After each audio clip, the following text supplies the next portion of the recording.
Good morning बच्चों। आज के क्लास में आप सबका स्वागत है। आज हम देखेंगे अध्याय 10 सरल रेखाएं। सबसे पहले लिखेंगे रेखा की ढाल या प्रवणता, जिसे एम से लिखते हैं। माना ये एक्स अक्ष है और ये वाई अक्ष है और ये लाल कलर में एक रेखा दिखाई दे रहा है जो एक्स अक्ष के धनात्मक दिशा से कुछ कोण बना रहा है। धनात्मक दिशा मतलब जानते हो आप, वामावर्त दिशा में बनाया गया कोण। ये कोण है मान लो थीटा। तो धनात्मक दिशा में बनाए गए कोण के tan को ही हम उसका प्रवणता कहते हैं। यानी कि थीटा आपको पता है, इस थीटा का आप tan निकालोगे यानी कि tan थीटा। इस tan थीटा को ही हम कहते हैं प्रवणता यानी कि ढाल, जिसे m से डिनोट करते हैं। अब प्रवणता का परिभाषा पूछा जाएगा तो आप क्या लिख सकते हैं? किसी रेखा के x अक्ष के साथ बनाए गए कोण के tan को ही उस रेखा का प्रवणता कहते हैं। अब तो यह है बच्चों कि जब धनात्मक कोण पता हो तभी हम इस सूत्र का अप्लाई करके निकाल सकते हैं, लेकिन कभी कभी हमको कोण पता नहीं होता। कोण की जगह में ये रेखा किस दो बिंदु से गुजर रहा है ये पता होता है, तो प्रवणता कैसे निकालते हैं वो देखेंगे। अर्थात यदि थीटा के स्थान पर रेखा पर स्थित दो बिंदु ज्ञात हों, मान लो पहला बिंदु x1 y1 और दूसरा x2 y2 हो, तो m बराबर होता है y2 माइनस y1 बटे x2 माइनस x1, जो कि आप 10th में पढ़ चुके हो। जहाँ पे x1 y1 x2 y2 क्या है? इस लाल रेखा में स्थित कोई दो बिंदु हैं, जैसे कि यहाँ पर हम दिखा भी सकते हैं। मान लीजिए कि A एक पहला बिंदु x1 y1 और B दूसरा बिंदु x2 y2। तो दोनों तरीके से प्रवणता निकाल सकते हैं। जब धनात्मक कोण पता हो तो उसका tan निकाल लेंगे, और दो बिंदु पता हो तो इस फार्मूले से निकाल लेंगे। दो रेखाओं के प्रवणताओं या ढालों में संबंध। पहला, यदि दो रेखाएं समांतर हो। मान लो दो रेखाएं समांतर हैं, पहले रेखा का प्रवणता मान लो m1 है और दूसरे रेखा का प्रवणता मान लो m2 है, तो दोनों बराबर होंगे। इसी प्रकार यदि दो रेखाएं लंबवत हैं, एक रेखा के लंब में दूसरा रेखा है, दो रेखा के बीच में 90 अंश का कोण बन रहा है, तो पहले रेखा का प्रवणता गुणित दूसरे रेखा का प्रवणता बराबर होता है -1। ये सब फार्मूले हैं जिनको याद रखेंगे, इनका प्रूफ भी हम आगे देखेंगे। अभी आप फार्मूला याद कीजिएगा।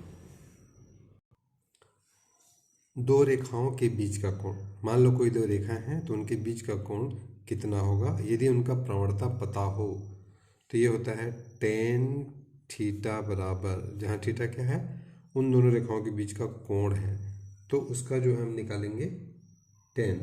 तो tan थीटा बराबर होता है m2 डिफरेंस m1।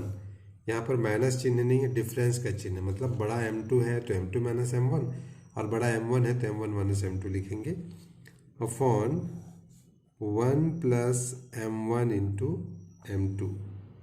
या अगर यहाँ पे माइनस लिखते हैं तो लिखते हैं इसको tan theta equal to m1 minus m2। अब m1 में ही m2 को माइनस करना है, m2 में m1 को नहीं। तो चूंकि इसका मतलब क्या है, बड़े में छोटे घटाना है ना, धनात्मक लाने के लिए करते हैं। तो मान लो कभी आप ऐसा नहीं लिख पाते, m1 माइनस m2 लिखते हो और नीचे वही रहेगा 1 प्लस m1 इंटू m2, तो इसका मान नेगेटिव भी हो सकता है, पॉजिटिव भी हो सकता है। इसलिए यहाँ पे हम मॉड लगा देते हैं, क्योंकि हमको धनात्मक मान चाहिए। इसका मतलब भी धनात्मक मान, इसका मतलब भी है धनात्मक मान। तो ये दोनों रेखाओं के बीच का कोण का सूत्र है। अब हम देखेंगे x अक्ष और x अक्ष के समांतर रेखाओं का समीकरण। ये x अक्ष है बच्चों मान लो, और ये y अक्ष है। तो हमको x अक्ष का समीकरण जानना है, तो इसके लिए हम देखते हैं कि x अक्ष में जो भी बिंदु होते हैं उनका कौन सा निर्देशांक आप पहले से जानते हो। जैसे x अक्ष में 3 बिंदु दिखाई दे रहे हैं ABC। मान लो एक निर्देशांक है 1 0, क्योंकि ये दूरी 1 है तो 1, और y निर्देशांक तो होता नहीं x में, इसलिए 0। b का निर्देशांक होगा 1 और 1 2, तो 2 0। c का निर्देशांक होगा 1 1 1 3 3 0।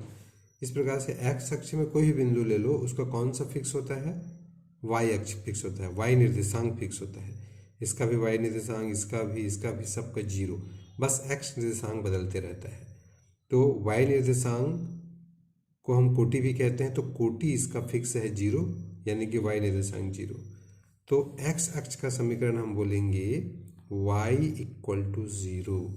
याद रखिएगा, एक्स अक्ष का समीकरण, एक्स अक्ष बोल रहा है लेकिन लिख क्या रहे हो, y इक्वल टू जीरो। क्यों? क्योंकि इसका y निर्देशांक जीरो है। अब एक्स अक्ष के समांतर रेखा की बात करते हैं। अब ऊपर एक्स अक्ष के समांतर एक रेखा दिखाई दे रहा है। यहाँ पर भी मान लो हम तीन बिंदु ले लें, ए, बी और सी, तो इनका निर्देशांक क्या होगा, इसका निर्देशांक मान लो इस दूरी को हम मानते हैं 2 के बराबर। ये दूरी क्या है, 2 इकाई है, मूल बिंदु से 2 इकाई ऊपर है। तो इसका निर्देशांक क्या होगा, ये एक दूरी पर है तो एक्स अक्ष का 1 और वाई अक्ष क्या हो जाएगा, 2। एक्स निर्देशांक इसका क्या होगा, 1 और 1 2, और वाई निर्देशांक भी 2। इसका एक्स निर्देशांक 3 और वाई निर्देशांक तो फिक्स है 2। तो इसका कौन सा निर्देशांक फिक्स है, सबका वाई निर्देशांक 2 2 2, जैसे इसका 0 0 0 था। इसलिए इस रेखा का समीकरण होगा y इक्वल टू 2। अब आप समझ गए कि x अक्ष का समीकरण होगा तो y इक्वल टू 0, और मान लो 2 सेंटीमीटर ऊपर है तो उस रेखा का होगा y इक्वल टू 2। 3 सेंटीमीटर ऊपर है तो y इक्वल टू 3। 5 सेंटीमीटर नीचे है तो y इक्वल टू -5। जैसे नीचे एक आटो देख लेते हैं, मान लो ये लाल दिखाई दे रहा है, ये मूल बिंदु से नीचे है, तो मूल बिंदु से नीचे के निर्देशांक माइनस में होते हैं। तो मान लो यहाँ से यहाँ तक की दूरी -5 है, तो ए का निर्देशांक क्या होगा, 1 -5, 2 -5, 3 -5, क्रमशः बी का और सी का। तो इस प्रकार से यहाँ पे y का निर्देशांक क्या हो जाएगा, -5 -5 -5 है तो y इक्वल टू -5। तो इस प्रकार से x अक्ष के समांतर कहीं पे भी हो उसका समीकरण फाइनली क्या होगा, मान लो मूल बिंदु से a दूरी ऊपर है तो आप क्या बोल दोगे यहाँ पे, y इक्वल टू a। तो सूत्र आप जानेंगे यहाँ पर, तो हम लिख सकते हैं कि x अक्ष के समांतर कोई भी रेखा हो उसका समीकरण होगा y इक्वल टू समथिंग, मान लो a दूरी पर है तो a, तो ये याद रखिएगा y इक्वल टू a। अब a का मान प्लस में है तो ऊपर जाएगा, जैसे 2 था तो 2, 3 ऊपर जाएगा तो y इक्वल टू 3, नीचे आएगा तो माइनस, तो ये याद रखिएगा। अतः x अक्ष के समांतर रेखा का समीकरण y इक्वल टू a। अब y अक्ष के समांतर किसी रेखा का समीकरण तथा y अक्ष के समांतर अगर किसी रेखा का समीकरण पूछा जाएगा तो आप सेम बनाओगे तो वो मिलेगा x इक्वल टू समथिंग, मान लो b मान लिए। तो ध्यान दीजिएगा, x अक्ष के समांतर रेखा का समीकरण y इक्वल टू समथिंग और y अक्ष के समांतर रेखा का समीकरण x इक्वल टू समथिंग। ये a b c d कुछ भी ले सकते हो, तो ये याद रखिएगा। और इसी प्रकार से x अक्ष का समीकरण बोल चुके आप y इक्वल टू 0, तो y अक्ष का समीकरण क्या होगा, x इक्वल टू 0, ये भी याद रखिएगा। अब हम देखेंगे रेखा के विविध रूप, अलग अलग कंडीशन में रेखा का समीकरण क्या क्या होता है, ये आप डिटेल में भी देखेंगे। एक कहलाता है बिंदु ढाल रूप। तो बिंदु ढाल रूप क्या होता है अभी देखते हैं हम। उस रेखा का समीकरण जो किसी बिंदु x0 y0 से गुजरता है तथा जिसकी प्रवणता m है। मतलब दो चीज़ दी होनी चाहिए रेखा के बारे में, एक तो रेखा पर स्थित कोई एक बिंदु पता होना चाहिए, हो सकता है 5 7 9 2 ऐसा कोई बिंदु है, और उसकी प्रवणता भी दिया होना चाहिए 2 4 6 कुछ भी, ये दोनों पता है तो उस रेखा का समीकरण हम बना सकते हैं। वो होता है y minus y0 equal to m x minus x0, जहाँ पे x0 y0 जिस बिंदु से गुजर रहा है उसका निर्देशांक है और m दी गई प्रवणता है। नेक्स्ट है दो बिंदु रूप। उस रेखा का समीकरण जो दो बिंदु से गुजरता है, मात्र दो बिंदु पता है, एक है x1y1 एक h2y2, तो उसका समीकरण क्या होगा। तो इसका समीकरण भी ऊपर से मिलते जुलते होता है, तो ये हो जाएगा y minus y1 equal to x minus x1। ध्यान दीजिएगा यहाँ पे ऊपर में क्या हुआ था, x0 y0 रखे थे, जिस बिंदु से गुजर रहा है यहाँ पे बिंदु गुजरने वाला था x0 y0, इसलिए हमने लिखा यहाँ x0 y0। अब मान लो ये x1 y1 से गुजर रहा है तो यहाँ x1 लिखेंगे और यहाँ y1, मतलब x0 y0 की जगह में क्या है, मान लो x1 और y1 है, ठीक है। या x2 और y2 भी लिख सकते हो, कोई भी एक लिख सकते हो। तो मैंने पहले इसको लिखा, मान लो ये x0 y0 की जगह में, मतलब किसी एक बिंदु से गुजरना आप खोजोगे पहले, तो इसको हमने लिख दिया। अब यहाँ पे क्या होता है, ऊपर में m प्रवणता होता है, लेकिन यहाँ पे प्रवणता नहीं दिया तो हम प्रवणता लेके निकाल सकते हैं। अभी हमने देखा था दो बिंदु से गुजरता है तो प्रवणता क्या होता है, y2 माइनस y1 बट्टे x2 माइनस x1। तो ये सूत्र हो गया। तो इस सूत्र से आप निकाल सकते हो, जब भी कोई दो बिंदु से गुजरेगा वो रेखा का समीकरण ये होगा, ठीक है। अगला है ढाल अंतःखंड रूप। यहाँ देखेंगे बच्चों, मान लो ये x अक्ष है, y अक्ष है, x अक्ष और y अक्ष, और ये लाल कलर में एक रेखा दिखाई दे रहा है। इस लाल कलर वाले रेखा का ढाल पता है, दोनों का ढाल क्या है, मान लो m। अब लेकिन पहले कंडीशन में पता है कि मूल बिंदु से यहाँ तक की दूरी, यानी कि y अक्ष में काटा गया अंतःखंड। y अक्ष में काटा गया अंतःखंड किसको बोलते हैं, रेखा के द्वारा जो कटान बिंदु है y अक्ष को और मूल बिंदु, इसके बीच की दूरी मान लो c है। तो ये क्या है, y अंतःखंड पता है। और यहाँ पे देखिए मान लो y अंतःखंड नहीं पता है, ये x अक्ष के कटान बिंदु से मूल बिंदु तक की दूरी पता है, ये d। यहाँ पे c y अक्ष पे काटा गया अंतःखंड, यहाँ पे d x अक्ष में काटा गया अंतःखंड पता है मान लो। यहाँ x अक्ष में काटा गया अंतःखंड नहीं पता है, यहाँ y में काटा गया अंतःखंड नहीं पता है मान लो। तो उसका समीकरण होता है, इसका होगा y बराबर mx प्लस c, और इसका होगा y बराबर m ब्रैकेट में x माइनस d। दोनों में अंतर समझेंगे। यहाँ पे m दोनों का प्रवणता है, यहाँ mx और बाहर में प्लस c है, लेकिन यहाँ क्या है m और ब्रैकेट में d का माइनस है। ये c क्या है, y अक्ष में काटा गया अंतःखंड, और d क्या है, x में काटा गया अंतःखंड। ये दोनों फार्मूले याद होना चाहिए। नेक्स्ट है अंतःखंड रूप। अंतःखंड रूप मतलब कोई रेखा का समीकरण पता करना है जबकि वो दोनों अक्षों को काट रहा है। अंतःखंड अभी ऊपर में क्या देखे थे, या तो केवल y को काटता था या केवल x को काटता था, अब दोनों को काट रहा है तो उसका समीकरण क्या होता है। ये चित्र दिखाई दे रहा है, ये लाल कलर का एक रेखा है, x अक्ष है, ये y अक्ष है। तो मूल बिंदु से x अक्ष पर काटे गए कटान बिंदु की दूरी मान लो a है और ये दूरी मान लो b है।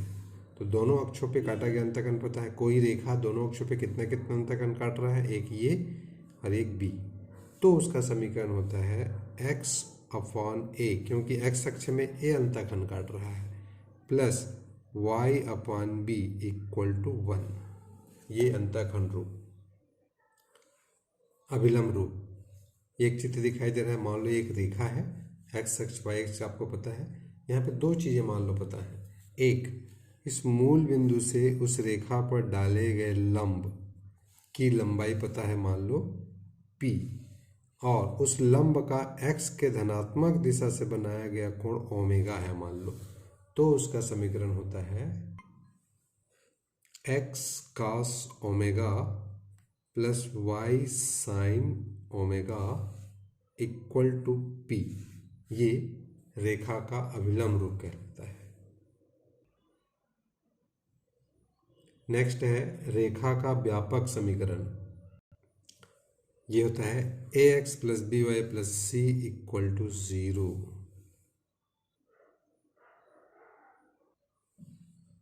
अब हम देखेंगे एक बिंदु x1 y1 से एक रेखा ax plus b y plus c equal to 0 की दूरी। एक रेखा है और उस रेखा से बाहर एक बिंदु है, तो उस बिंदु का उस रेखा से दूरी कितना होगा। मान लो एक रेखा दिखाई दे रहा है, इस रेखा का एक बिंदु से दूरी ज्ञात करना, इस बिंदु से दूरी। तो इस बिंदु से दूरी स्पष्ट है कि यहाँ से इस पर लंब डालेंगे, यही कहलाता है इसकी दूरी। मान लो ये P बिंदु है तो ये PM दूरी कहलाएगा। जहाँ पे P क्या है, एक बिंदु है, मान लो P का निर्देशांक कुछ भी दिया है x1 y1, और इस रेखा का समीकरण है ax plus by plus c equal to 0।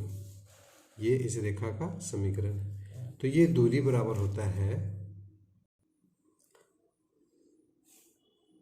मान लो दूरी PM है तो PM बराबर, ये जो रेखा दिख रहा है इस रेखा में जहाँ जहाँ एक्स वाई है वहाँ इस बिंदु को रख देंगे, तो ऊपर हो जाएगा ax1 plus by1 plus c equal to 0 को छोड़ना है, इक्वल टू 0 के लेफ्ट साइड को ऊपर लिखना है, आपको याद रखिएगा ax1 plus by1 plus c by रेखा का जो a और b है उसके वर्गों का योग का वर्गमूल। तो ये सूत्र है किसी बिंदु से किसी रेखा की दूरी का।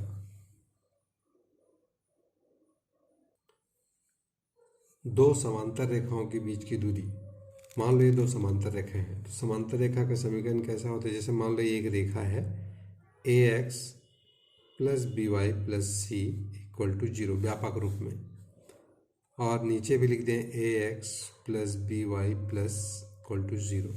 तो समांतर पहचानने के लिए देखिए, यहाँ ax है तो यहाँ भी ax रहेगा, यहाँ by है तो यहाँ by रहेगा, प्लस ये बदलेगा। मान लो ऊपर वाला c1 है तो नीचे वाला c2। जब भी कोई दो रेखाएं समांतर होंगे तो ध्यान दीजिएगा ये a b सेम रहेंगे, a1 b1 नहीं रहेगा, ये c1 और c2 रहेगा।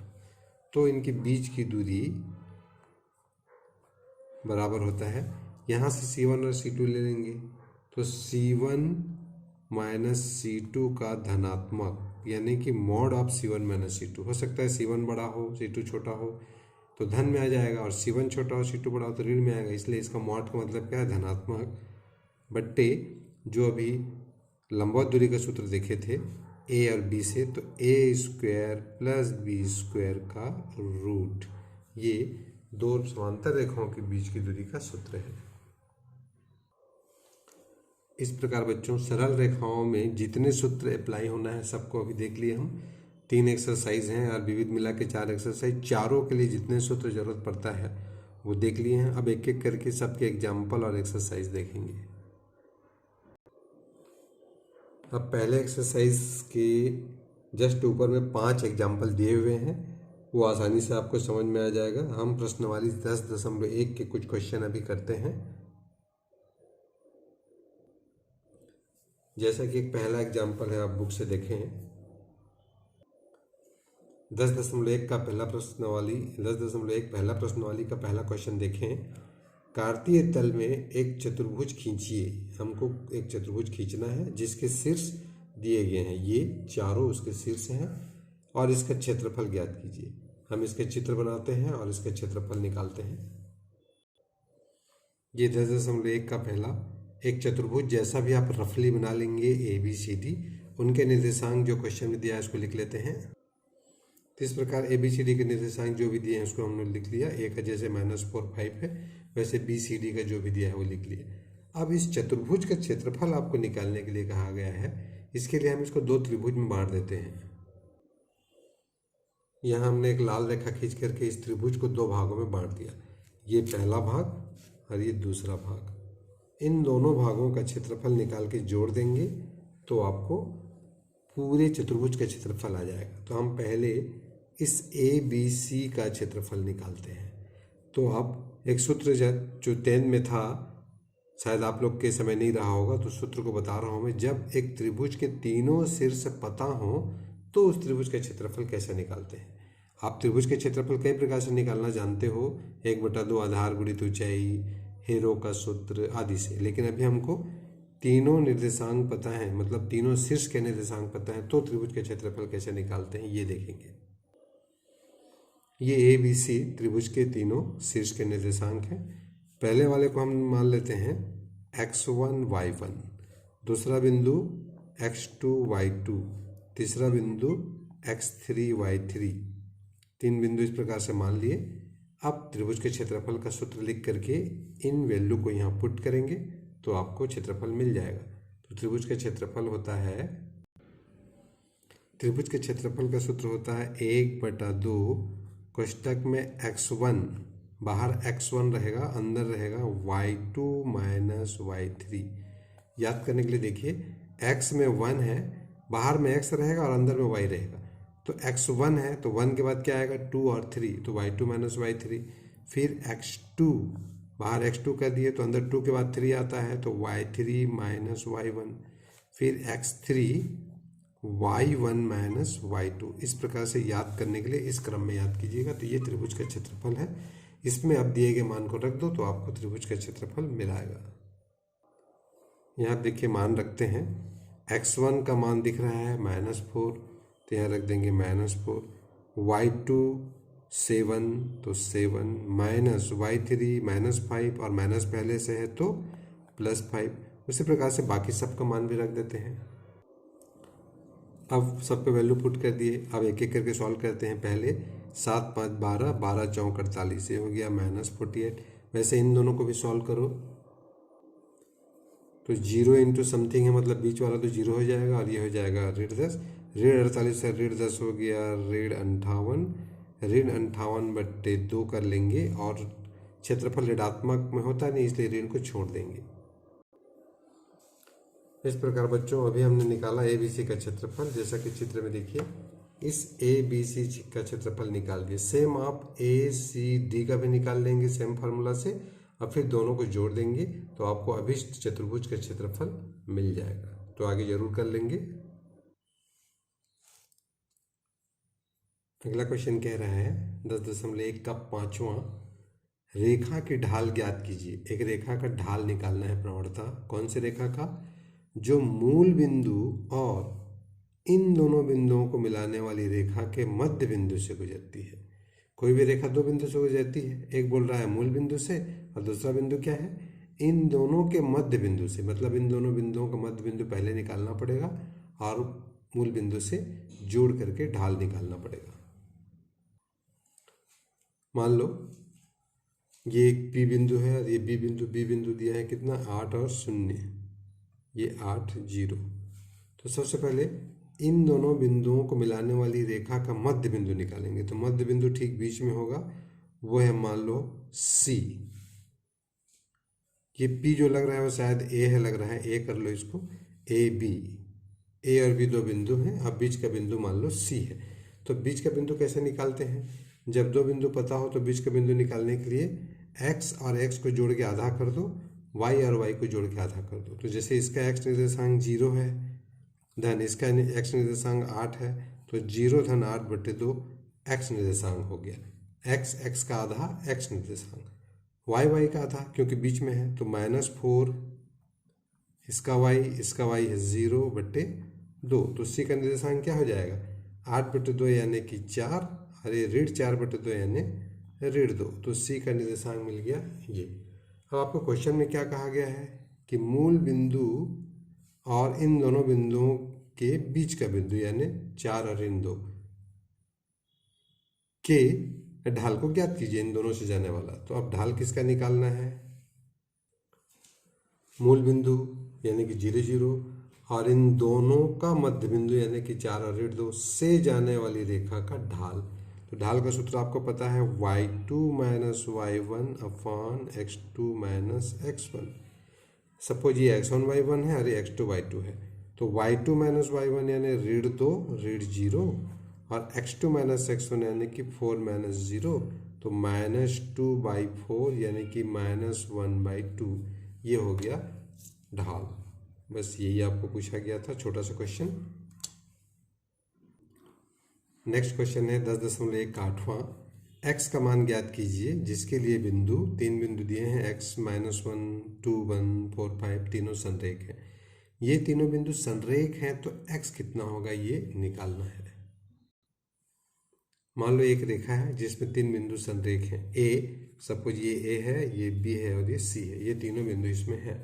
तो आप जानते हो कि जब कोई रेखा में तीन बिंदु A B C हैं तो AB का प्रवणता वही होगा, BC का भी प्रवणता वही होगा और AC का प्रवणता भी वही होगा। प्रवणता मतलब झुकाव। तो ये रेखा जितना AB के लिए झुकेगा उतना AC के लिए ही झुकेगा और BC के लिए झुकेगा। मान लो किसी रेखा के साथ कोण बनाता है, जैसे ये पेन के साथ कोण बना रहा है, पेन के साथ मान लो ए बी वाला देखा 45 बनाता है, तो बी सी वाला भी 45 बनाएगा और ए सी वाला भी 45 बनाएगा, यानी झुकाव बराबर है। ठीक है, तो उसका आधार लेकर के अब हम निकालेंगे यहाँ पे। तो किसी भी दो का प्रवणता निकालोगे, ए बी, बी सी और ए सी में से तीनों का नहीं निकालना है, कोई भी दो, और दोनों का प्रवणता बराबर कर दोगे तो एक्स का मान आ जाएगा। ए बी का प्रवणता बराबर मैंने लिया बी सी का प्रवणता। अब प्रवणता कैसे निकालते हैं, सूत्र वही लगेगा, y2 माइनस y1 बट्टे x2 माइनस x1 इधर भी और इधर भी, y2 माइनस y1 बट्टे x2 माइनस x1। अब वैल्यू रखते हैं, देखिए ए बी का प्रवणता, ए बी के लिए ये x1 y1 है और ये x2 y2, तो y2 माइनस y1 यानी क्या हो जाएगा 1 माइनस माइनस 1 यानी कि +1, x2 minus x1 2 minus x, ये हो जाएगा 2 minus x equal to right side के बी सी के लिए भी देखो, बी और सी को देखो, तो बी और सी में ये x1 y1 और ये x2 y2, तो y2 माइनस y1 5 माइनस 1 और x2 माइनस x1 4 माइनस 2, इसको सॉल्व कर लो, x का मान आ जाएगा। ये 2 हो जाएगा, 2 माइनस एक्स, ये 4 और ये 2 कट जाएगा, तो 2 1 कम, 2 2 ने त्रिया गुना करते हैं, 1 का गुणा 2 के साथ करो तो 2 इक्वल टू, इसका गुणा 2 के साथ करते हैं तो 2 2 ने 4, ऋण एक्स का 2 से ऋण 2x, ऋण 2x को लेफ्ट में ले आओ तो 2x, और 2 को उधर ले जाओ तो ऋण 2, तो इस प्रकार से 2x बराबर आ गया आपका 2, तो x बराबर आ गया 1, तो x का मान आया 1। नेक्स्ट क्वेश्चन है 10.1 का 13, यदि तीन बिंदु H0 AB और 0 के एक रेखा पर हैं, मतलब तीनों बिंदु संरेख हैं, तो सिद्ध कीजिए कि इतना A/H plus B/K equal to 1। तो संरेख वाला जस्ट ऊपर वाला क्वेश्चन देखे हैं, उसी आधार पर हम इसको भी करेंगे और ये प्रूफ होगा। तो देखते हैं आगे। पुनः तीन बिंदु हैं, तो हम मान सकते हैं, मान लीजिए कि ये A है, ये B है और ये C है, तो AB का प्रवणता बराबर BC का प्रवणता, उसको लेकर के चल सकते हैं हम। अब AB के प्रवणता में हम y2 माइनस y1 करेंगे तो B माइनस 0, ये हो गया B minus 0 upon x2 minus x1 A minus h equal to BC के लिए ले लो y2 minus y1 K minus B और 0 minus A x2 minus x1, ये हो गया। अब इसको क्रॉस मल्टीप्लिकेशन करोगे, त्रिया गुणा करोगे और इतना आसानी से ला सकते हैं। देखते हैं आगे। अब देखिए आगे, ये B माइनस 0 B हो गया, 0 माइनस A हो गया, त्रिया गुणा करते हैं तो ये इसका गुणा इसके साथ माइनस AB इक्वल टू इसका इसके साथ, तो A माइनस H गुणित K माइनस B, तो उसको गुणा कर लो तो minus AB equal to A का K के साथ A का माइनस B के साथ माइनस AB, माइनस H का K के साथ माइनस HK, माइनस H का माइनस B के साथ प्लस BH। यहाँ पर आपको दिख रहा है कि इधर भी माइनस AB है, इधर भी माइनस AB, तो कैंसिल। अब माइनस से भी कटने के बाद माइनस HK, माइनस वाले HK को इधर ले आओ तो ये हो गया प्लस HK इक्वल टू इधर बचा है AK प्लस BH। अब ध्यान से देखिए, जो सिद्ध करना है उसमें इक्वल टू के इधर 1 है, इक्वल टू के इधर 1 है, मतलब इक्वल टू के बाद जो सिंगल पद दिख रहा है इसको 1 बनाना है। तो स्पष्ट बात है 1 कब बनेगा, जब HK का दोनों साइड भाग कर देंगे। तो हम HK का भाग कर देते हैं, तीनों में HK का भाग किए तो ये HK से HK कैंसिल, ये K से K कैंसिल और ये H से H कैंसिल, तो कुल मिला के क्या मिला, ये कट के मिला 1 इक्वल टू ये क्या हो गया A/H प्लस B/K। यही प्रूफ करना था, A/H plus B/K equal to 1।